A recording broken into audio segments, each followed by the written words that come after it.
You know, the more effort that I put in my life, whether it's exercise or particularly like running and yoga and martial arts and doing stand-up and doing podcast, the more I do those things, the more, because I'm creating my own struggle. And I feel like there's a lot of benefit in creating your own struggle rather than, like, if you see a lot of people that run into like a lot of struggle with life, like just life in general, in terms of like relationships and friendships and fallings out, a lot of that seems to me that people need a certain amount of conflict and a certain amount of struggle. And they create that struggle if they don't get it in some sort of a organic form.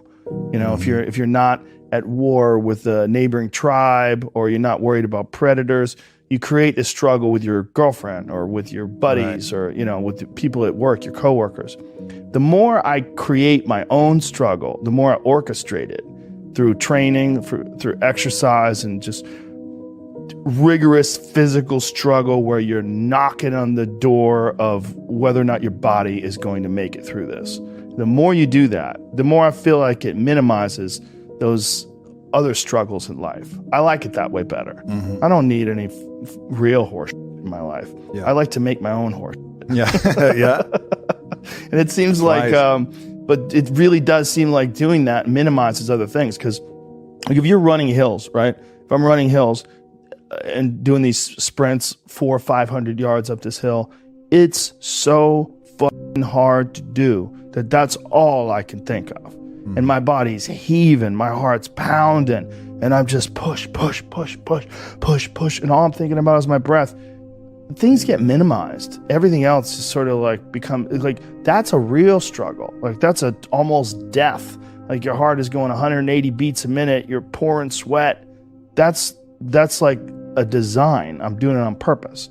And I'm doing it to squeeze out all the excess energy and angst that my body might be putting on, that sort of confuses you about the real significance of interpersonal conflict and relationship conflict and work conflict. So much of it is like exaggerated by your own body's desire for some sort of action, something going on. So I've found that the more I do that myself, the less I have that in my everyday life. And then also, I have to do all the shit I'm supposed to do. I have to do all the work, including family stuff.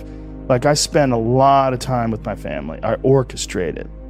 I go to the comedy store after the kids go to bed. I get up with them in the morning. I help them get ready for school. I either take them to school, or I go with them when my wife takes them to school. I do podcasts during the day while they're at school, and then afterwards I hang out with them and I see them. If I don't do that, I feel like a shitty dad. And you can curate those thoughts and you can cultivate them. There's a thing that you can do where you can get used to action. Like Jocko Willink's perfect example. You know, he has that thing on his, if you go to his Instagram page, almost every other photo is a watch. And it's a watch that says 4:30 in the morning, because that's when he gets up and he works out and he earns the sunset. And he does that. He's so disciplined, and he's got this saying that's a great saying: discipline equals freedom. And it's true, because he's able to force himself to do that every single time. There's no excuses. There's no breaks. There's no days off. It doesn't happen. So because of that, you're not scared. You know that you can keep doing it. You know that you can continue to perform. There's a lot of people that are scared of their ability to do something that's difficult.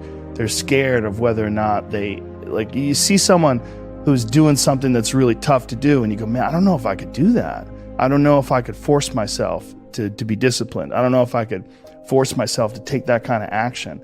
Well, if you do force yourself to take that kind of action, you don't have that question anymore. That question, I don't know if I can do it. Well, you're doing it. So you obviously can do it. Can you do it tomorrow? We did it today. Or can you do it tomorrow? Just do it.